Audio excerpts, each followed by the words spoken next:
Bonjour, c'est Cryptolyse. On va faire un petit point sur Theta, la crypto-monnaie de la blockchain Theta.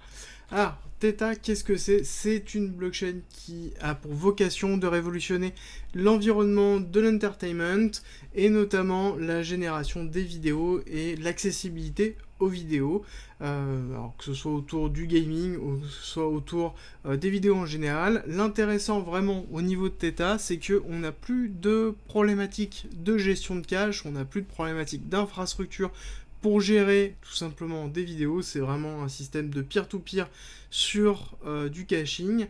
Et surtout, c'est la personne qui est à la tête de Theta, qui est un des founders, en tout cas de YouTube, donc quelqu'un qui a l'habitude quand même de ce type de problématiques et de révolution de l'écosystème, du visionnage de l'entertainment. Il est évident que, au vu de l'évolution que l'on peut voir de la consommation avec notamment du TikTok ou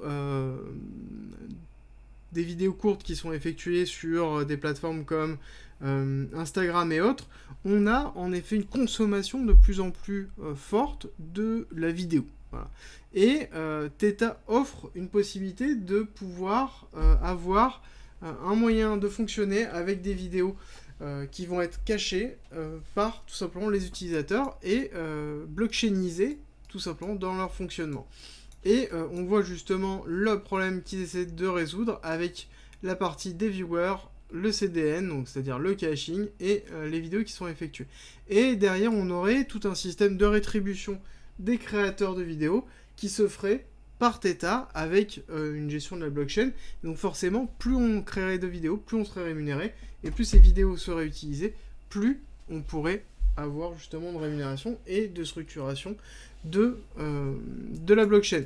C'est aussi une blockchain qui a quand même pas mal d'actualités. La première, c'est qu'ils ont lancé en début d'année T-Drop, donc une nouvelle partie de leur écosystème qui s'est effectué, un lancement qui a été réussi en février 2022, et derrière nous allons avoir un certain nombre d'éléments qui vont être lancés cette année, et c'est essentiel que le lancement se déroule bien.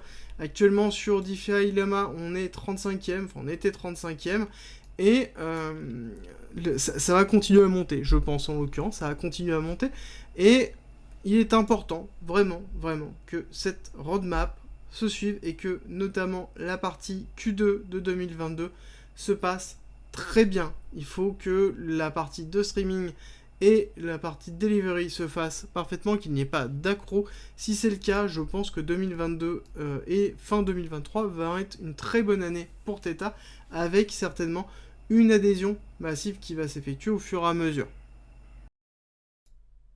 Rejoins-nous sur Discord, tu y retrouveras notamment ma stratégie d'investissement qui est disponible gratuitement.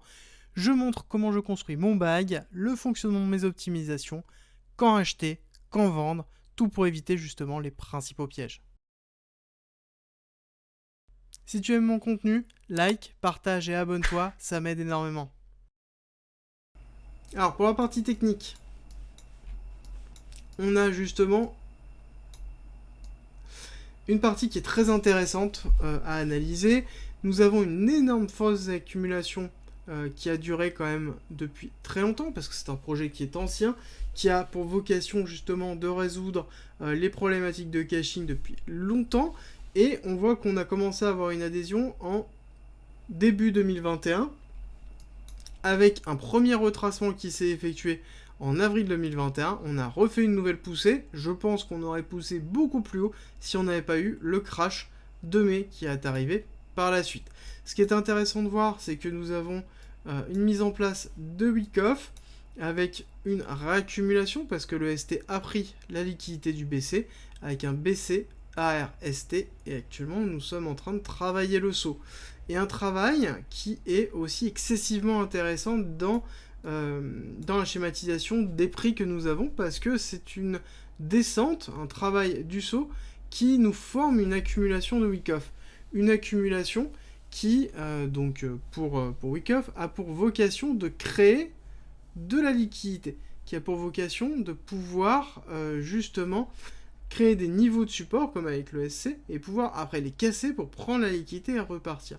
Et on voit que justement on a des tops qui se font, qui sont de plus en plus bas, mais derrière on a des bots qui sont pas forcément toujours de plus en plus bas.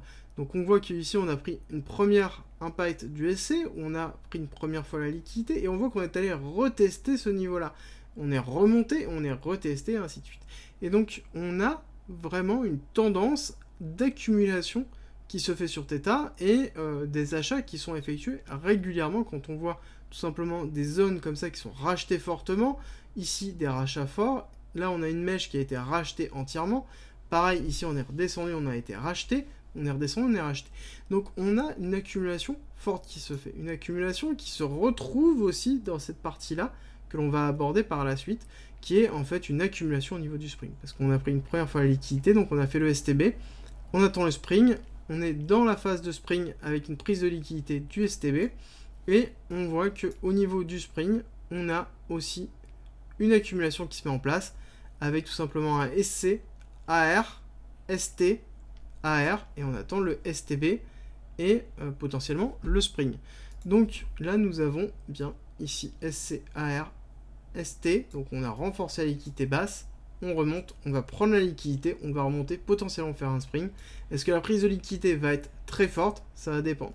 Je vous ai noté une zone qui était ici, on a eu la première zone d'impact qui s'est fait là, on a la seconde zone qui se trouve là, et où est-ce qu'on peut s'arrêter? C'est-à-dire que quel est notre objectif au niveau du spring? On voit qu'on a un premier objectif sur cette intention baissière, donc cette première intention baissière qui a été effectuée, donc qui est ici, ici, ici, donc je l'ai reporté sur le côté pour mieux la voir, mais on a une zone de 1,272 qui est à 2$, et nous avons la zone suivante qui est à 382, donc à 1,129$, qui se trouve, qui encadre en fait une zone de liquidité, un order block très intéressant. Order block qu'on n'a pas encore touché.